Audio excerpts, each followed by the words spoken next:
quiero tener hoy un tema que no era propiamente el de la serie que iba a comenzar, pero dado lo que hemos estado viviendo y los comentarios que he estado escuchando, quiero dar una enseñanza que se titula Entendidos en los tiempos. Y yo sé que a ustedes no les molesta leer la Biblia, ¿verdad? Porque vamos a leer mucha Biblia en esta mañana. Le voy a pedir que hablemos, es un pasaje largo, uno solo pero muy largo, Mateo 24. Mateo 24 es la respuesta que le da Jesús a sus discípulos cuando ellos sí le piden una señal de los tiempos, y a ellos Él no les dice, miren al cielo y hagan todas estas cosas que le dijo a los fariseos, porque estos eran sus discípulos. Y Él les dice, esto es lo que va a pasar, y le responde una doble pregunta que ellos le hacen. Ahora, antes de leer el pasaje, les voy a mencionar a ustedes algunos eventos que estuvieron ocurriendo en la última semana. Algunos los conocemos y otros tal vez no han escuchado de ellos, pero todos simultáneamente. Y todos tienen que ver con el clima. Y si tú no lo sabías, Jesús hace mucha referencia a lo que ocurre en la naturaleza, a lo que ocurre en la creación, como una evidencia de que algo está ocurriendo también en el mundo espiritual, o que algo está por ocurrir. Por ejemplo, el miércoles 8 de septiembre, en el sur de México hay un terremoto, ¿lo supiste? 8.1 en la escala de Richter. 7.5 en Guatemala se sintió simultáneamente. El norte de Guatemala y el sur de México temblaron porque están ahí en frontera, tiemblan simultáneamente. Miércoles 8 en la mañana hay una alerta de tsunami para casi toda Centroamérica y Suramérica. Mientras tanto, desde el día 5, nosotros estamos viendo la devastación del huracán Irma en todo el Caribe, y se está moviendo hacia la isla de Cuba, y luego se está moviendo hacia la Florida, y todo esto que se generó aquí, que nosotros estamos viendo. Y finalmente, el día 10, Irma llega a las costas de la Florida y golpea Naples, golpea Marco Island, golpea el oeste de la Florida, y finalmente nos deja a nosotros una serie de malestares, aunque no los principales, aquí en Miami, en West Palm Beach y en Orlando. El lunes 11, el huracán Irma golpea severamente Jacksonville, parte de Georgia, las Carolinas del Sur y Carolina del Norte, inundando ciudades en cada uno de estos estados y trayendo devastación. Sin olvidarnos que unas semanas antes, el huracán Harvey tocaba las costas de Texas y devastaba mucho la ciudad de Houston y parte del estado de Luisiana, y dejaba inclusive daños materiales y físicos en estos lugares. Simultáneamente al huracán Harvey, quizás no lo escuchaste, no se hizo muy público, India y Nepal estaban inundados.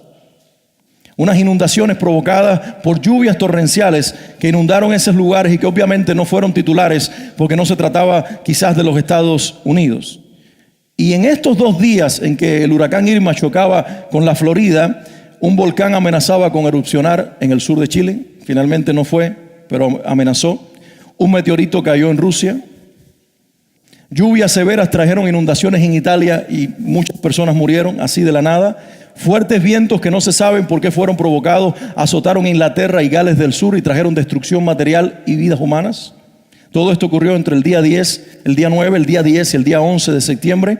Y un río crece en un poblado en la India y trajo devastación y muerte ahí en esos lugares. Y pudiera seguir mencionando, porque inclusive algunos hablan, esto no lo traigo como una noticia fidedigna, pero algunos están hablando de fuego en Israel que está quemando de la nada muchos bosques, pero lo mismo está ocurriendo en California, está ocurriendo en Portugal y está ocurriendo en otras partes del mundo. Nuestro mundo en el que estamos viviendo está gimiendo, como dice Romanos. ¿Lo sabías? La creación está gimiendo, está llorando, y esto es un anuncio de que algo está sucediendo. No es la primera vez que ocurre, no es la única vez que hemos visto terremotos, huracanes, inundaciones y fuegos que estén azotando la tierra, pero lo que sí estamos viendo y tenemos que reconocer es un incremento de estas cosas. Le vamos a leer Mateo 24 y vamos a ver qué nos dice Jesús al respecto. ¿Lo tenemos allí? Mateo 24 dice: cuando Jesús salió del templo y se iba, se acercaron sus discípulos para mostrarle los edificios del templo. Parece que eran unas construcciones impresionantes. Había oro por todas partes, había grandeza, había lujo, había belleza. Y obviamente cuando uno se siente orgulloso de lo que tiene, le dice a alguien: mira esto. Esto está bello, esto está precioso. Es como las abuelas con los nietos, que se los muestran a todo el mundo, aunque ellas sean las únicas que los vean bellos. Pero pasa. Y entonces, versículo 2, Él le responde y les dice: ¿ustedes ven todo esto?, les dice Jesús. De cierto os digo que no quedará aquí piedra sobre piedra que no sea derribada. Y está haciendo una declaración. Hay 30 y algo de lo que pasaría en el año 70. Yo les dije eso hace unas semanas atrás, cuando Tito, el general hijo de Vespasiano, invade la ciudad y finalmente destruye el templo y arranca las piedras una sobre otra para quitar el oro. Y cuando se van al monte de los olivos, dice el versículo 3, los discípulos se le acercaron aparte diciendo: Señor, dinos, ¿cuándo serán estas cosas? ¿Y qué señal habrá de tu venida y del fin del siglo? Ellos se quedaron impresionados por la respuesta de Jesús. Él les dice: la grandeza de su templo la van a perder y va a venir alguien que les va a destruir el templo, y estas piedras cubiertas por oro no las verán más. No quedará ni tan siquiera piedra sobre piedra de lo que hoy ustedes alaban, exaltan y muestran como la grandeza arquitectónica de Israel. No va a ser más. Y ellos, alarmados, vienen y le dicen: Señor, Señor, ¿cuándo esto va a ocurrir? ¿Y qué más? Lean sus Biblias, porque no es una sola pregunta. Es una pregunta doble o múltiple. En una sola pregunta están preguntando dos eventos diferentes y le dicen: ¿cuándo serán estas cosas? ¿Cuáles cosas? La destrucción del templo. ¿Y qué más? ¿Y qué señal habrá de tu venida y del fin del siglo? Así que Mateo 24 es un poco confuso, como toda la profecía, y de hecho yo no predico mucho de estos temas por una sencilla razón, porque son muy especulativos. Y cada uno da la opinión que tiene, y hay un maestro que dice: esto es lo que va a pasar, y aquí Jesús está diciendo esto, y el otro dice: no, lo que está diciendo es esto otro, y nunca se ponen de acuerdo. Por lo tanto, yo no entro en esos temas. Más bien quiero que hoy veamos lo claro, lo que el Señor quiere que nosotros entendamos, y el llamado que nos hace a nosotros en tiempos que son realmente proféticos desde la perspectiva bíblica. Pero Jesús aquí está respondiendo dos preguntas en una sola pregunta. La primera es: ¿cuándo el templo va a ser destruido? Y la segunda es: ¿cuándo tú vas a venir? ¿Y cuál va a ser todo, o qué va a ser todo lo que va a ocurrir en el tiempo del fin? ¿Estamos de acuerdo? Entonces Jesús está respondiendo simultáneamente dos cosas. Esto es lo que va a pasar en la destrucción de Jerusalén. Por eso dice: si alguno en aquel día, y ustedes lo van a leer después, o lo podemos leer después, si alguno está en la azotea, no baje a buscar nada, sino huya. Y oren para que la huida no sea en invierno, porque si fuera en invierno va a ser difícil, y que las mujeres no estén embarazadas. No está hablando del tiempo del fin, está hablando de cuando Tito viene a invadir la ciudad y destruya Jerusalén, lo más probable. Entonces aquí se intercalan dos acontecimientos que los vemos como finales, y a lo mejor tuvieron ya un cumplimiento, pero hay una serie de señales que Jesús menciona que yo sí quiero darle atención a ellas. Por cierto, déjenme decirles esto. Quizás nosotros, ¿en qué año estamos? 2017. Pero ustedes saben que nosotros nos medimos en el mundo occidental por un calendario, el gregoriano, que mide los días y los años por el sol. Lo saben, ¿verdad? Saben que los musulmanes tienen su calendario. Andamos por el año 1400 y algo. Ellos van atrasadísimos, porque ellos se están midiendo desde Mahoma, cuando empezó, y están midiendo entonces el calendario lunar únicamente por las lunas.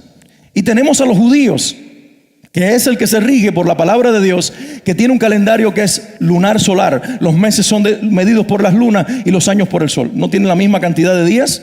Los meses judíos tienen 29 días, 30 días. Los nuestros tienen 30, 31. Nuestros años tienen 365 días. Los años judíos no.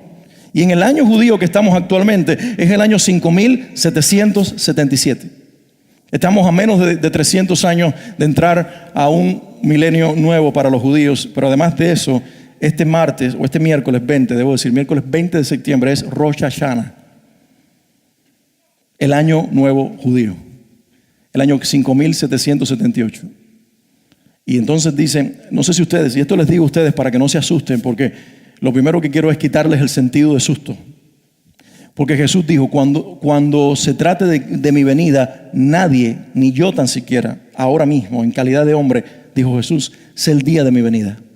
Ni el día ni la hora, solo mi Padre que está en los cielos. Entonces, el que le pone fecha al regreso de Jesús y el que dice va a ser tal día, está mintiendo. ¿Por qué les digo esto? Porque si ustedes ahora se van a la internet, van a escuchar que muchos están diciendo se resucitó. Después de todos estos acontecimientos que han pasado, resucitó. Hay un revolú formado, inclusive posiciones científicas, astrólogos, estudiosos del zodiaco que están diciendo el 23 de septiembre algo cataclítico va a ocurrir. Va a haber una catástrofe. Los que son muy espirituales en la iglesia dicen el Señor va a levantar a la iglesia. No podemos ponerle fecha. Eso es una mentira. Eso es una mentira. El que le ponga fecha a lo que Dios dijo que iba a hacer, no lo creas, porque mi Señor lo dice. Y en estos tiempos hay dos cosas que tenemos que tener muy claras. Hay que creerle solo a Dios y a su palabra. Solo a Dios y a su palabra. Lo que está pasando es que el próximo sábado va a haber un alineamiento en los planetas. Y ese alineamiento en los planetas, ellos dicen que es único en la historia y que entonces cumple una profecía de Apocalipsis 12 de la mujer vestida de estrellas, etcétera, etcétera. Y que ese es el alumbramiento del rapto de la iglesia. Y una locura ahí formada que la gente saca toda una poesía y una historia de lo que la Biblia no nos deja luz para entender completamente. Estaba leyendo lo que Ken Ham, el director y presidente de Answering Genesis, un científico cristiano, habla al respecto. Y él dice, bueno, esta no es la única vez en la historia de la humanidad que los planetas se alinean con respecto al Sol. De hecho, hace 12 años atrás ocurrió algo muy similar. Dice, lo curioso sí es que cuando ocurrió, previo a que sucediera o en la temporada que sucediera, el mundo y los Estados Unidos fue golpeado por dos huracanes, Katrina y Wilma. Justo hace 12 años. Y yo me recuerdo perfectamente porque mi hija Michelle tiene 12 años y tenía 3 meses de nacida cuando Katrina nos golpeó y más tarde Wilma. ¿Recuerdan? Entonces sí hay cosas que suceden climatológicamente que tal vez Dios las esté usando para despertar a la iglesia y entender que no somos invencibles, que sí somos tocables. Y que el Señor intencionalmente no quiere desviar las cosas para llamarnos la atención y tengamos una actitud de preparados para el día de su venida. ¿Alguien puede decir amén? Y seguimos leyendo el pasaje. Dice el versículo 4: respondiendo Jesús les dijo, mirad que nadie os engañe, porque vendrán muchos en mi nombre diciendo, yo soy el Cristo, y a muchos engañarán, y oiréis de guerras y rumores de guerras. Mirad que no os turbéis, porque es necesario que todo esto acontezca, pero aún no es el fin. Porque se levantará nación contra nación y reino contra reino, y habrá pestes y hambres y terremotos en diferentes lugares. Y todo esto será principio de dolores. Entonces os entregarán a tribulación y os matarán y seréis aborrecidos de todas las gentes por causa de mi nombre. Muchos tropezarán entonces y se entregarán unos a otros y unos a otros se aborrecerán. Y muchos falsos profetas se levantarán y engañarán a muchos. Y por haberse multiplicado la maldad, el amor de muchos se enfriará.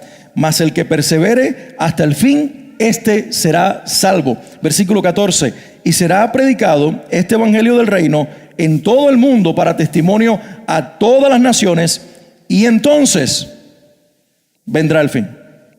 Me detengo aquí un momentito, porque yo creo que aquí en estos versículos que acabo de leer están la mayoría de las señales que Jesús menciona. Y Él menciona, por lo menos que yo pude registrar, por lo menos 6 señales.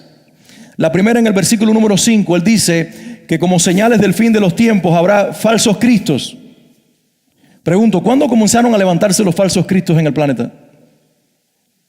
Justo antes de que Jesús fuese resucitado y llevado al Padre, justo después, debo decir, unos cuantos años después, se levantaron los primeros cristos y comenzaron a decir, yo soy Jesús, y a engañar a la iglesia. Así que justo después de su levantamiento, ya el mundo ha comenzado a ver que hay falsos cristos.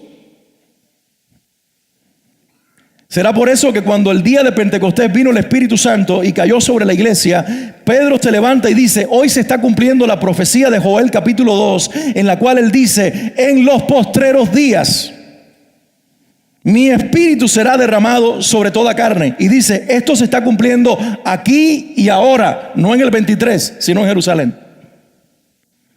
¿Cuándo dice Pedro que comenzaron los postreros días? ¿Cuándo comenzaron los postreros días? De acuerdo a la profecía de Joel y a la interpretación de Pedro en Hechos capítulo 2. El día de Pentecostés, con la venida del Espíritu Santo, dice, esto es lo profetizado por el Espíritu Santo a través del profeta Joel. En los postreros días, mi Espíritu será derramado sobre toda carne. Quiere decir que la iglesia está viviendo los últimos tiempos hace 2000 años. Ahora hemos comenzado a ver que los tiempos del final de los tiempos se va acelerando. ¿Me hago entender? Por eso nadie le puede poner fecha. Pablo y los apóstoles vivieron como si el Señor viniera mañana, y así tenemos que vivir nosotros, como si el Señor viniera mañana. Pero lo más probable es que a lo mejor no venga mañana y nosotros también nos muramos como todas las generaciones anteriores. Pero tenemos que vivir con la expectativa que nuestro Rey viene, porque ya sea que Él venga o nosotros vayamos, sí nos tendremos que parar delante de Él y darle la cara a nuestro Dios. Entonces la primera señal que Jesús dice es falsos cristos. Número 2, dice guerras y rumores de guerra. Y ha habido guerras y rumores de guerra a lo largo de la historia. Claro, obvio, en el 1917 la Primera Guerra Mundial es la más grande en la historia. Cuando 1914, gracias. 1914, la Primera Guerra Mundial choca, y porque es la Primera Guerra Mundial. Los grandes países comienza allí en la antigua Prusia. Y más tarde la Segunda Guerra Mundial, y por ahí están vaticinando la Tercera Guerra Mundial ahora con North Korea. Esos son rumores de guerra. No acabamos de tener guerra, pero son rumores de guerra. Va en aumento, sí, lo entiendo. Pero el mundo está guerreando desde los días del comienzo, y Jesús dice, va a haber un aumento de todas estas cosas en la medida que pase el tiempo. Número 3, pestes, hambre y terremotos. Los estudiosos dicen que la incurrencia o el número de terremotos que ocurre ahora cada año es mucho mayor que nunca antes. De hecho, hay un científico norteamericano no muy escuchado, pero que lo está diciendo y está advirtiendo hace algunos meses atrás y años, y está diciendo lo que está produciendo tantos huracanes es este planeta que estamos destruyendo. Pero también escuchen, y está hablando de California, la ciudad de San Francisco, vamos a provocar un terremoto en esa zona del país y va a haber igual devastación. Por el manejo que nosotros, que nos hemos creído dueños del planeta, le estamos haciendo. Y el Señor simplemente está diciendo, esto va a ir en aumento, no porque yo lo estoy enviando a la tierra, sino porque ustedes lo están provocando con sus acciones.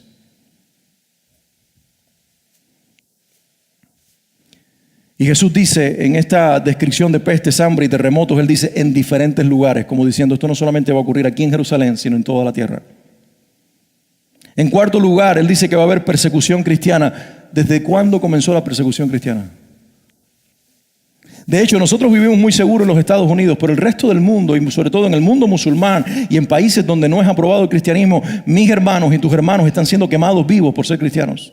Los están matando, los están persiguiendo. La iglesia no es permitida. Es underground churches lo que hay en esos lugares. Están metidos, escondidos, algunos en cuevas, en las casas, cantando bajito, hablando bajito, tapándose la cabeza para que no los identifique cuando van de noche tarde a las reuniones de la iglesia. Y ahí se pasan horas en adoración. Y recuerden, no tienen el privilegio que tenemos nosotros de tener esta Biblia.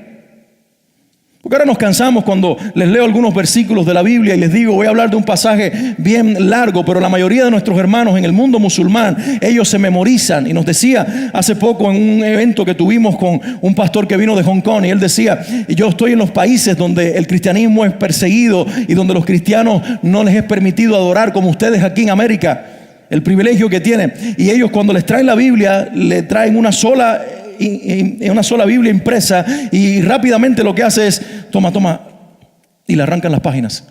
Tú te quedas con Mateo, tú te quedas con Juan, tú te quedas con el libro de Hechos, y así cada uno agarra un libro de la Biblia y lo que hace es entonces memorizarse el libro y después se lo intercambia y finalmente tienen que destruirlo para que no quede prueba. Así que esa gente son Biblias vivientes, y nosotros nos pasamos semanas sin leer la Biblia. Y hay muchos que dicen, y yo no entiendo la Biblia. Y esta gente que no la entiende o que no la tiene, la entiende perfectamente. ¿Saben por qué? Porque le están poniendo el corazón. Y porque realmente entienden que ahí hay palabra que les alimenta el espíritu. Hay persecución en el mundo en el que vivimos. El que nosotros vivamos tan libremente y nos abran una escuela pública para que nos reunamos y tengamos todos los privilegios no quiere decir que el mundo está bien y que se acabó la persecución. Tus hermanos fuera de esta realidad están siendo perseguidos en cualquier parte del mundo donde ahora mismo tratan de servir al Señor. Jesús dijo, y se levantarán falsos profetas. Se levantaron en los días de Jesús, se levantaron después que Jesús resucitara y se están levantando como nunca antes en nuestros días las falsas profecías de hombres que hablan desde su propio corazón y no desde la palabra de Dios. Y que aquí quizás esta es la que más tiene que ver con el tiempo final de los tiempos del fin. Versículo 14, y el evangelio será predicado en todo el mundo.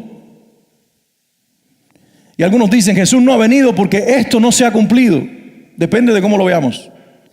Si estás pensando en etnias y en lenguajes y en culturas, a lo mejor no. Pero si piensas en regiones, en todos los continentes hay evangelio y en todos los lugares de la tierra se ha escuchado de Jesús. Tal vez no tengan la Biblia impresa en sus idiomas y tal vez hay quizás grupos en las selvas que todavía no les ha llegado el evangelio, pero creo que Jesús está pensando globalmente, cuando mi evangelio sea predicado hasta lo último de la tierra. Y recuerden que cuando Él lo dice, Colón ni pensaba haber nacido y América no estaba en el mapa mundi. Jesús estaba pensando en nosotros, estaba pensando en el nuevo mundo y estaba pensando en cada región de la tierra cuando hablaba esta profecía. Y yo creo que estamos viviendo una generación que tiene todos los medios para difundir el evangelio simultáneamente. Tiempo live, tiempo real. El evangelio está siendo predicado en cualquier parte del mundo. La gente se está conectando y escuchando el evangelio de Jesucristo predicado, porque este es el tiempo para hacerlo visible en todas las partes de la tierra. Entonces, ¿puede venir el Señor mañana? Lo más probable que sí. Algunas cosas faltan por cumplirse, pero yo no quiero entrar allí. Lo que quiero decirte es que estamos en un aceleramiento de los tiempos, en el cual no podemos jugar a ser cristianos, sino que tenemos que vivir una vida de entrega y de devoción al Señor, donde Él sea el dueño de mi vida, donde Él sea el todo para mí y donde yo no puedo jugar a la iglesia el domingo y manejar mi agenda como yo quiera, como nos arrepentíamos delante de Él en esta mañana, sino que Él tiene que ser el todo en nosotros y basta ya de ser nosotros los dueños. Él tiene que comenzar a ser el dueño de nuestra vida.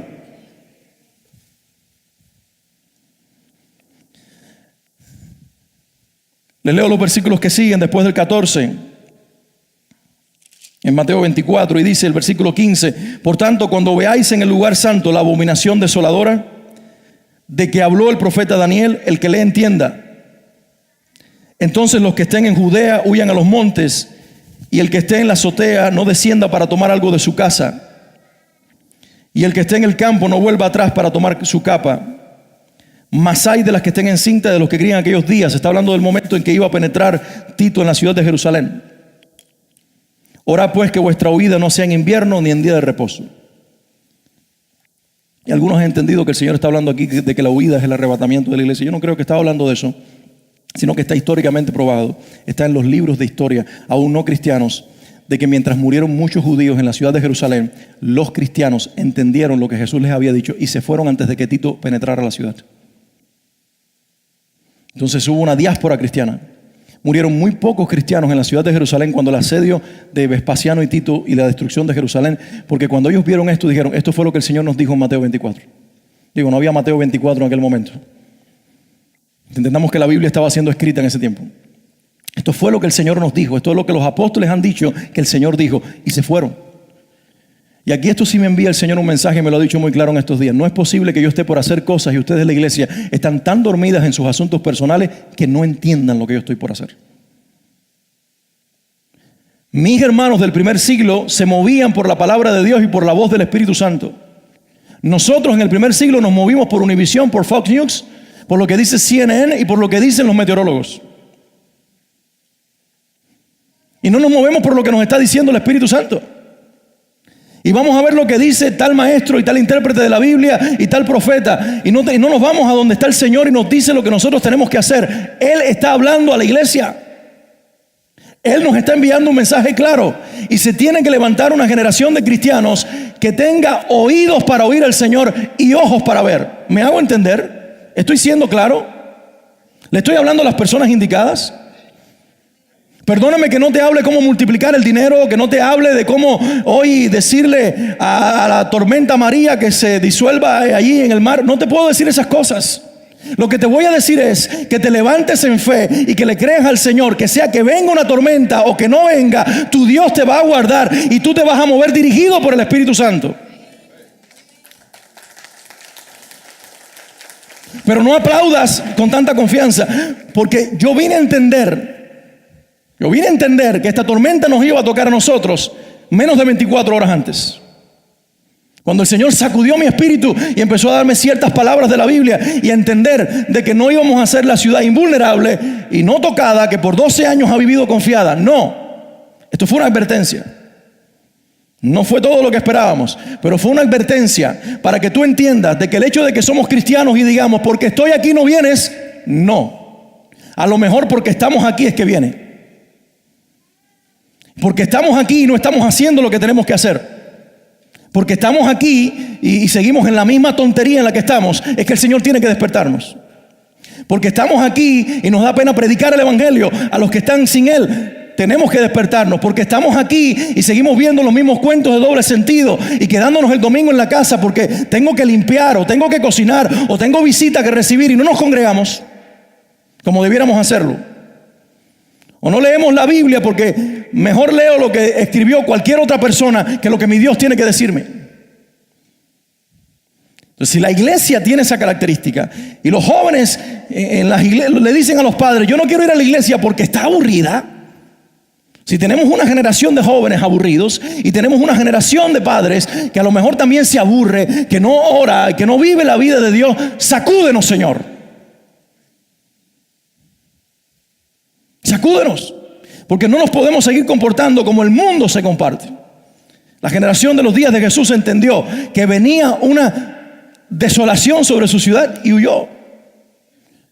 Y Jesús hace alusión a una profecía. Quiero ya ir cerrando con lo que quiero hoy traer a ustedes, a la vida de ustedes, pero quiero decir esto. Dice Jesús,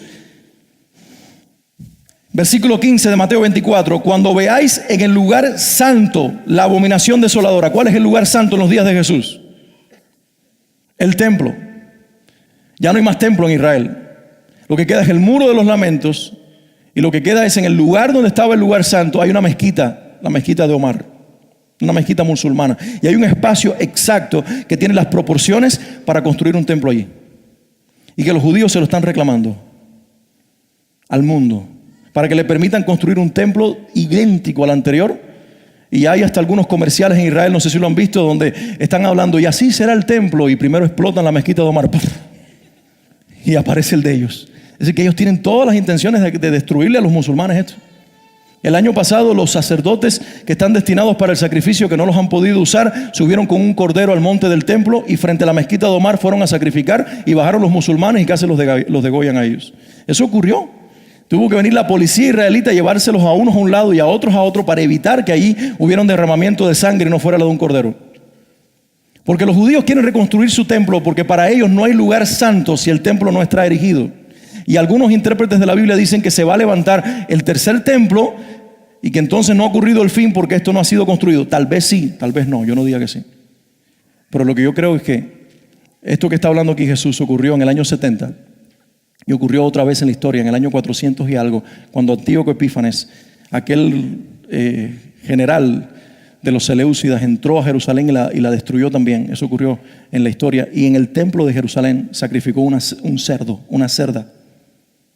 Un animal que es abominable para los judíos. Y además no se puede sacrificar animal que sea femenino, sino que sea masculino. Y además de eso, que no fuera un cerdo. Y él hizo las dos cosas, intencionalmente la sacrifica, y eso para los judíos fue una abominación. Algo abominable. ¿Entienden lo que la palabra quiere decir? Algo detestable, algo que ofende nuestro lugar santo. Lo hizo Antíoco. Me imagino que la generación que vio esto se acordó de Daniel y dijo, ya llegó la abominación desoladora. Pero no. Entonces llega Tito a Jerusalén y pone una estatua del rey, del emperador, y dice, adórenla. Lo cual dice después Pablo que el anticristo va a ser en el final del tiempo. Tendrá una imagen que hablará de parte de él y los hombres la adorarán.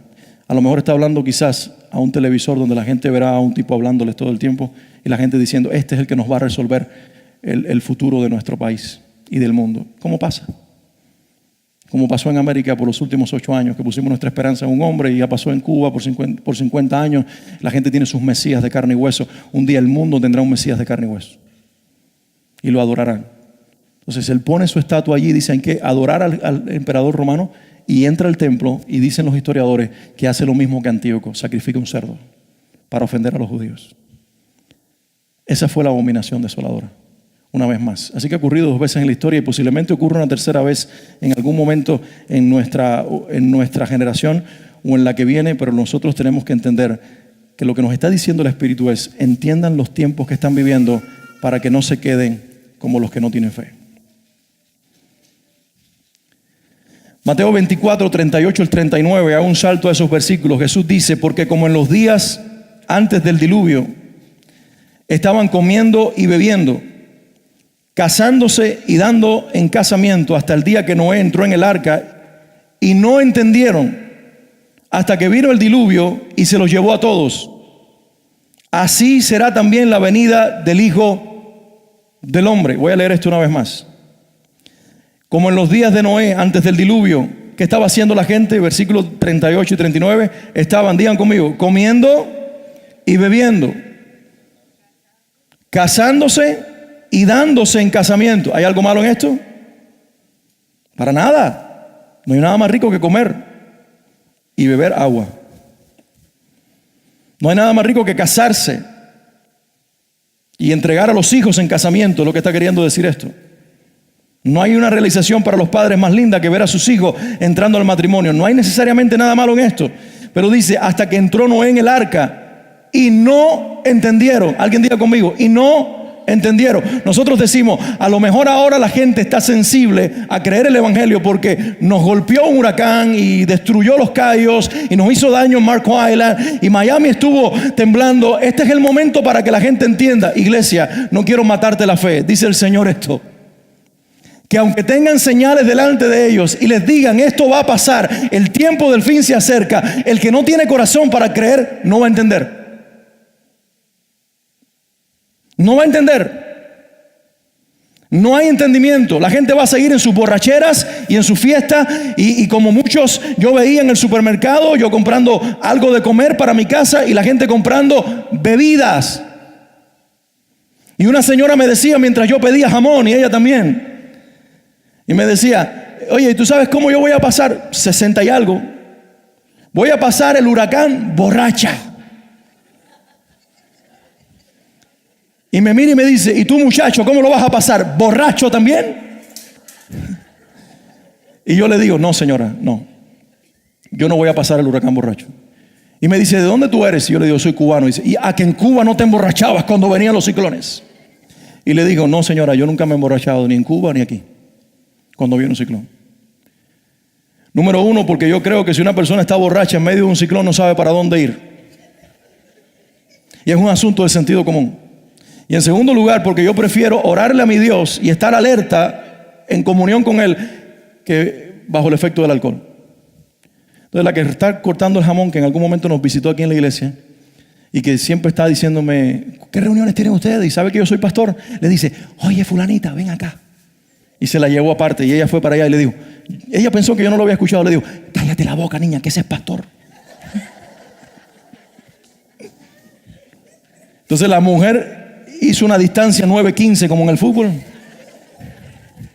Y me miró con unos ojos grandísimos y se cayó la boca. Y digo, pero bueno, por lo menos sirvió para algo. Pero sencillamente a lo que quiero llegar con esto es, la gente estaba en sus casas que tenían más bebida que comida. Pero lo peor de todo es que muchos que dicen ser cristianos tenían más bebida que comida. Y el que no se emborrachó estaba a lo mejor diciendo, yo tengo tranquilidad porque yo tengo unos buenos contraventanas ahí. El techo está asegurado. El carro tiene un full cover. Esa mentalidad se tiene que terminar. Y nos tenemos que arrepentir. Esto es lo que nos dice el Señor en esta mañana, para todos los tiempos, para todas las épocas. El Señor le da algunos consejos a la iglesia con respecto a los tiempos que vivimos. Alguna gente dice, esto que ocurrió en Miami, y voy a dar ahí 4 consejos, voy a cerrar, pero algunas gente dice, lo que ocurrió es producto del eclipse. Lo dijeron en el año 1985. cuando hubo un eclipse solar similar. Yo me recuerdo, yo tenía 9 años, no sé si ustedes lo vieron, pero yo lo vi en Cuba, con una de esas láminas de hacer placa, de hacer los X-ray. Yo miré el eclipse, tenía 9 años, y hubo un terremoto en la Ciudad de México, el más grande quizás. Todavía tengo amigos en la Ciudad de México que no pueden pasar por lugares donde antes había edificios porque ellos estaban ahí cerca, y los temblores de la Ciudad de México los remontan los recuerdos a ese momento y no lo pueden soportar. Ocurrido muy similar ahora en estos días. Sí, ocurren fenómenos en la Tierra cuando hay eclipses lunares y solares, cuando hay alineamiento de los planetas. Es obvio que todo se tiene que mover porque las mareas y todas las cosas se mueven a la par de la luna. Y eso es entendible, eso no hay que ir a una escuela de ciencia para saberlo. Algo va a pasar. Pero en aquel momento, cuando ocurrió ese terremoto, muchos decían, y algunos maestros de profecía decían, se va a acabar el mundo. Y han pasado un montón de años. Me imagino que los que sobrevivieron a Andrew dijeron aquí en el año 1992, se acabó el mundo, porque para algunos el mundo es Miami. Las Torres Gemelas cayeron y dijeron, se cayó el mundo porque Nueva York ha sido golpeado, la ciudad impenetrable. Lo que el Señor nos está diciendo continuamente es, les van a seguir pasando cosas porque son un mundo que está en pecado. Y ustedes están en un mundo donde hay desastres, donde hay catástrofes naturales, donde hay terroristas que se meten en el metro, como pasó ahora en Inglaterra, y matan 22 personas, o matan personas en la Rambla, en Barcelona. Lo mismo se produce en ustedes daño por la vía física, natural, que ocurren catástrofes, porque el mundo está gimiendo por el pecado de ustedes. Empecemos por arrepentirnos, la iglesia, y tener la actitud que Dios demanda de los cristianos. Lo primero que dice el Señor, versículos 42 y 43 de Mateo 24, ¿ya lo tienes allí? Versículo 42 de Mateo 24 dice, velad pues, porque no sabéis a qué hora ha de venir vuestro Señor. Y esto sí es para nosotros. Versículo 43, pero sabed esto, que si el padre de familia supiese a qué hora el ladrón había de venir, le dejaría la puerta abierta, la llave afuera para que no le rompa el cerrojo. Dice, velaría y no dejaría que su casa fuera minada. Lo que está diciendo el Señor aquí es, primera cosa que la iglesia tiene que tener es actitud de estar en guardia, velando. Alguien diga conmigo, velando. Hay que velar. Hay que velar. Para velar hay que estar despierto. Alguien diga conmigo, despiertos. Jesús habló del final de los tiempos, Mateo 25, seguido a este pasaje, 10 vírgenes con 10 lámparas.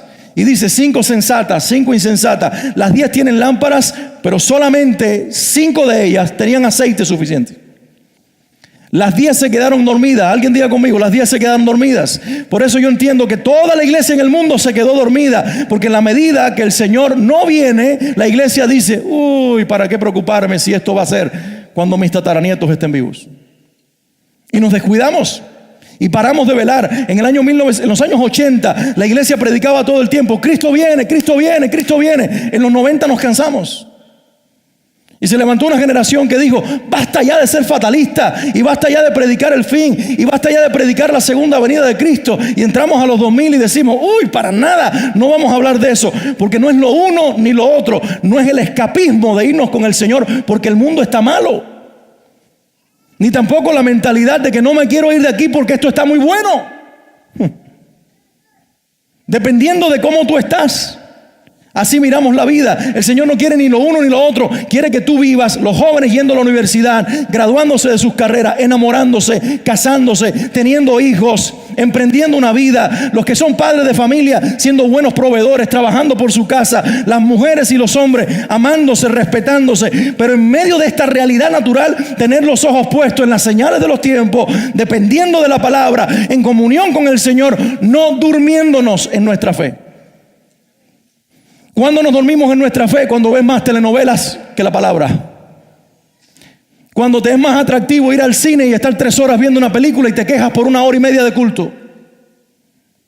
Cuando el domingo en la tarde te es más fácil tirarte en el sofá y ver fútbol 5 horas, pero dices en la iglesia, ay, de nuevo los muchachos cantando y me tengo que poner de pie. Nos está diciendo algo nuestra propia carne. Nos dormimos porque cuando soportamos 3 horas de Star Wars y no soportamos 1 hora de alabanza, estamos dormidos. Cuando el pastor predica 45 minutos, ¡qué largo! Como me decía un pastor en estos días que escribió un blog, dice, vengo de Ucrania y voy a escribirles a los pastores en América. Y escribió un blog y decía, de donde yo vengo, si no predico 3 horas, estoy mal. Pero cuando vine aquí y prediqué cerca de 1 hora, me dijeron, usted predica demasiado. Y dice, no es una cuestión de geografía, es una cuestión de actitud. América viene a la iglesia para sentirse cómoda, para pasar, para marcar la tarjeta. Señor, ya vine, pero déjame ir pronto porque hoy juega mi equipo favorito. Porque todavía hay sol y está oscureciendo tarde y quiero ir para la playa. Porque tengo un barbecue en casa de la tía. Porque me aburre estar tanto tiempo en la iglesia. Porque me cansa cantar. ¿Para qué leer la Biblia? Si yo puedo poner el pastor favorito a cualquier hora, ya no tengo ni que esperar su programa en la televisión. Ahora voy a YouTube y lo pongo ahí, en el carro, y voy oyendo. Estamos dormidos. ¿Y crees que eres espiritual? Porque escuchas a Hillsong y escuchas todas las canciones cristianas 24 horas al día y escuchas todas las prédicas habidas y por haber. Eso no dice que estás despierto. Hay gente, yo tenía un tío que dormía con el radio puesto. Y estaba dormido. Y yo no podía, cada vez que me quedaba en su casa, eso para mí era un castigo, porque él dormía con una radio que era radio reloj. Y era radio reloj. Y el hombre al lado. Yo sabía que eran las 3 de la mañana y el bendito tío estaba. Él necesitaba el para dormir. Y a veces tú necesitas la alabanza para dormirte, necesitas la prédica para dormirte, necesitas el ambiente cristiano, pero sigues dormido porque tú no estás velando, tu actitud me lo dice.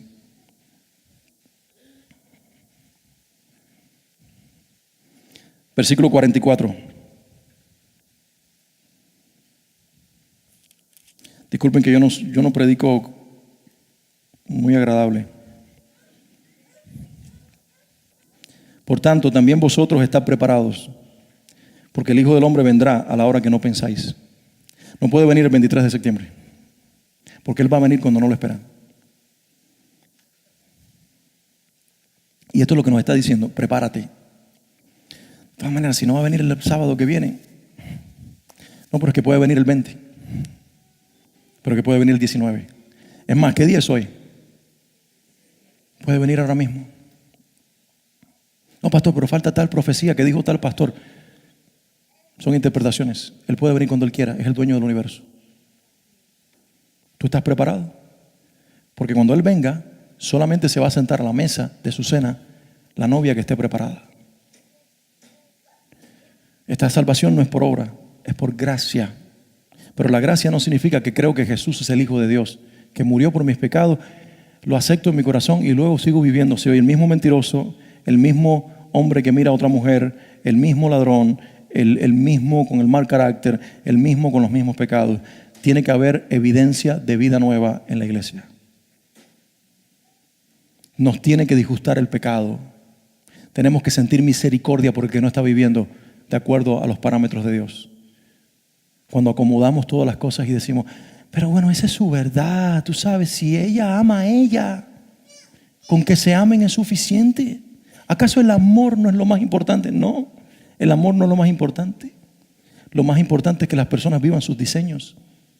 Y cuando un cristiano piensa de esa forma, ay, no están casados, pero se aman.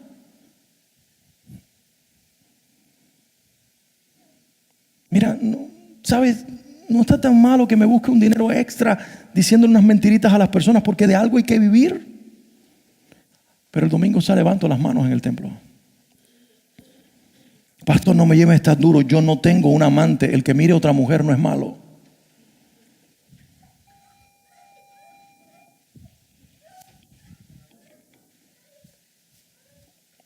Hello. Versículo 45, y ya no se asusten que voy a cerrar. Si se dan cuenta el pasaje es... ¿Quién pues es el siervo fiel y prudente al cual puso su Señor sobre su casa para que les dé alimento a tiempo? Lo tercero que nos está diciendo el Señor, que no es tiempo de señores en la iglesia, es tiempo de siervos.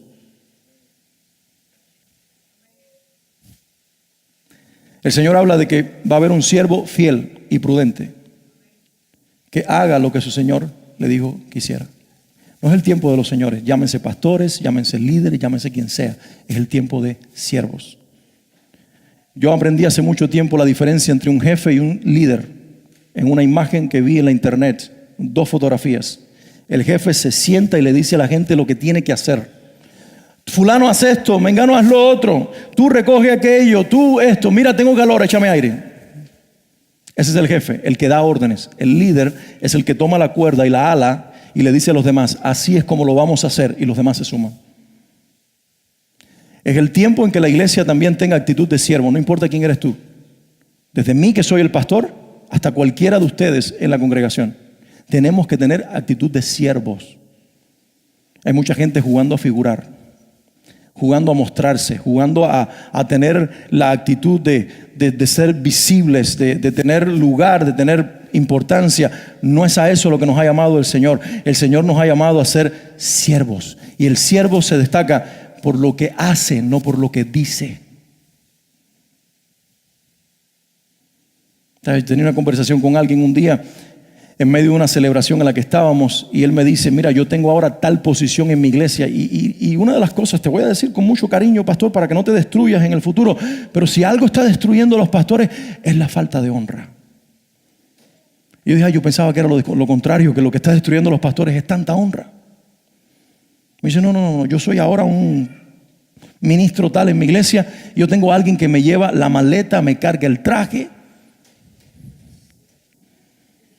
Y en eso venía un anciano pastor arrastrando una mesa, porque estaban recogiendo todas las cosas. Y le digo, mira, disculpa que te deje con la palabra en la boca, pero no puedo dejar a ese hombre, que además es pastor, arrastrando una mesa. Tengo que irlo a ayudar. Prefiero seguir no le dije esto, pero se lo dije con acciones. Prefiero seguir el modelo de este que arrastra mesas que el tuyo que te carga en el traje. La gente no entiende eso. Por eso algunas personas irrespetan mi lugar como pastor, porque como me ven que me llamo Alex y no pastor, que nadie me carga el traje, sino que yo barro el templo. Piensan que me pueden pisotear y maltratar. No entienden de que los lugares no te los da lo que tú haces, donde tú te paras y donde tú dices, sírvanme, porque al que lo único que hay que servir es a Cristo. Al único que hay que servir es a Cristo. Entonces llegó el tiempo en que ya no debe haber señores en la iglesia, tiene que haber siervos. Hello. Y en último lugar, hay que marcar la diferencia. Tenemos que ser diferentes. Los últimos versículos de Mateo 24 dicen,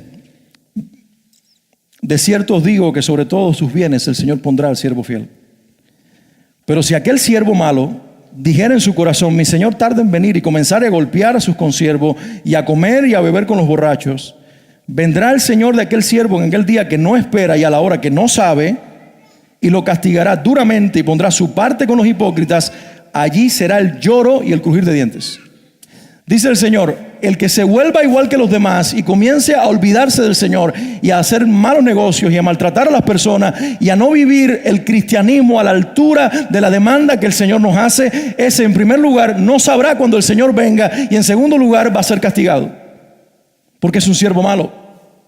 Los dos son siervos, solamente que hay uno bueno y el otro malo. ¿Y qué lo determina? El corazón de rendición de uno al Señor y el del otro quererse dueño de su propia vida. Que Dios nos despierte a entender que solamente uno es dueño de nuestras vidas.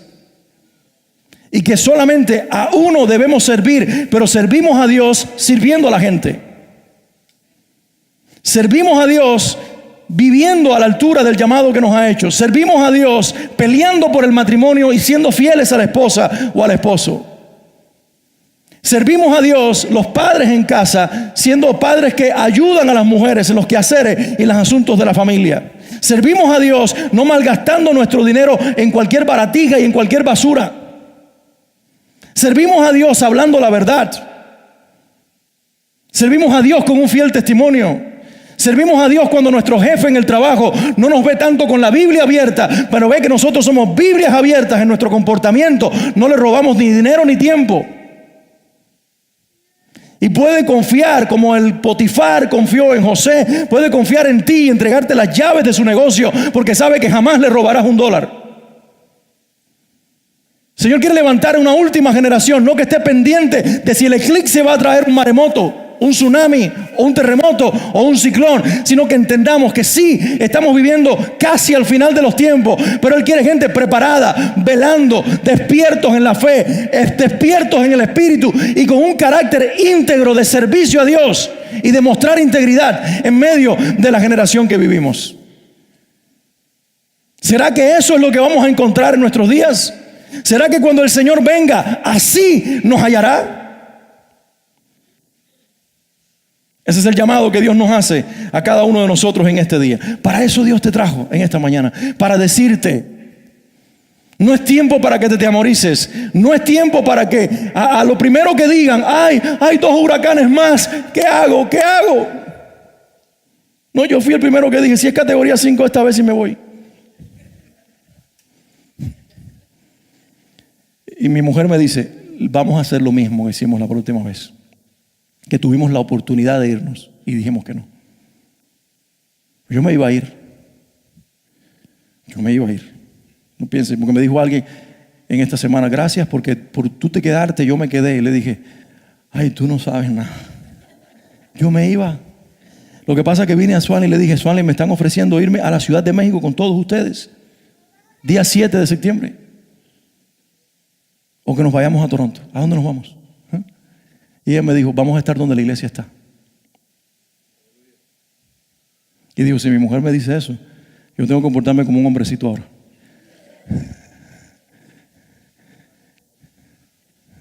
Y dije, no me voy, me quedo aquí. Pero cuando ella me dijo eso, sentí de parte de Dios que me decía, es que vas a estar bien donde yo quiero que tú estés. A la madrugada del próximo día, mi teléfono vibra y me estaban diciendo terremoto en la Ciudad de México. Me enseñaron el puente del hotel donde nos íbamos a quedar, temblando así. Y con eso Dios me dijo, ves que estás seguro donde yo te tengo, no donde tú quieres estar. Porque mi carne y la tuya sí van a tener miedo y vamos a querer huir. Y si ahora nos dicen que viene un categoría 5, lo más probable es que nosotros busquemos hasta una balsa. Vamos a ser los primeros balseros de Miami. Pero nosotros debemos movernos, vuelvo, insisto, por lo que Dios nos está diciendo. Y entender que Dios nos puso en esta ciudad para hacer luz. Y Dios nos puso en esta ciudad para que nosotros brillemos. Pero hace falta cristianos consagrados. Yo te pido, ponte de pie y con esto ya vamos a cerrar. Yo te pido hoy delante de Dios, delante de toda su creación, de sus ángeles que son testigos de lo que estamos diciendo, de cada uno de los que está aquí en este lugar. Yo te hago un llamado al arrepentimiento. Te hago un llamado al arrepentimiento, pero escúchame bien, arrepentirse no es llorar y venir aquí delante y decir, Señor, yo te prometo que no lo vuelvo a hacer. Arrepentir es decir, Señor, sea que llores o no llores, Señor, voy a vivir el resto de mi vida de la mano tuya. Voy a manejar mis negocios, si lo tienes, como dice tu palabra. Pastor, ¿y cómo dice la Biblia que debo manejar los negocios? Yo no te lo voy a decir, lee tú la Biblia. Voy a corresponderme como esposo y como esposa, como Dios dice que debe ser un esposo y una esposa. ¿Y cómo dice el Señor en la Biblia? Yo no te lo voy a decir, búscalo tú. Voy a vivir en medio de este mundo como Dios quiere que yo viva. ¿Y cómo es eso, pastor? Lee los evangelios. Pablo se gastó la letra, la tinta de una pluma, en escribir ahí en las cartas cómo debían ser los cristianos. Si tú lees capítulo 3, capítulo 4 de Colosenses y lo mismo en Efesios y vas a Filipenses, tú te vas a encontrar cómo un cristiano debe vivir. No hace falta que yo me pare aquí a decírtelo. Lee tu Biblia. Y luego que lo leas, di, Señor, me arrepiento si no he vivido de esta forma y te pido que ahora tu Espíritu Santo forme en mí esta clase de hombre o esta clase de mujer. ¿Será que hoy aquí en Miami, domingo 17 de septiembre, habrá hombres y mujeres que le dicen esto a Dios? Esto es verdadero arrepentimiento. Forma en mí el hombre y la mujer de Dios que tú quieres que yo sea. Vamos a tener emociones y vamos a tener sentimientos y vamos a tener una humanidad que va a batallar con esta realidad, pero vamos a aprender a subordinarla a la autoridad de Cristo y a la autoridad de su palabra.